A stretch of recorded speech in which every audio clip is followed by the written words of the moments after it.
Opportunity আপনার জন্য। যদি আপনি কাজে না লাগাতে পারেন সেটা আপনার ভুল, অন্য কারো দোষ দিয়ে লাভ নেই। আমার নসিব খারাপ, আমার ভাগ্য খারাপ। আরে ভাই, ভাগ্য কার ভালো থাকে? ভাগ্যকে ভালো করতে হয়। নসিব আমরা কিন্তু ওপর থেকে লিখে নিয়ে আসি না, ঠিক আছে? আপনার নসিব যদি খারাপ থাকে, আপনার ভাগ্য যদি খারাপ থাকে, আপনাকে নিজে ঠিক করতে হবে। ঠিক করার দায়িত্ব আপনার। যেহেতু আপনি একজন কি উদ্যোক্তা হতে চাইছেন, বা আপনি আপনার লাইফে কিছু একটা ভালো করতে চাইছেন, তো ভালো করার জন্য অবশ্যই আপনাকে মেহনত করতে হবে।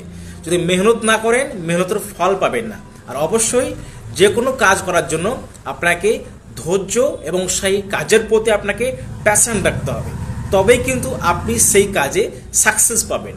আমরা কাজ শুরু করি, আবার ছেড়ে দেই, আবার শুরু করি, আবার ছেড়ে দেই।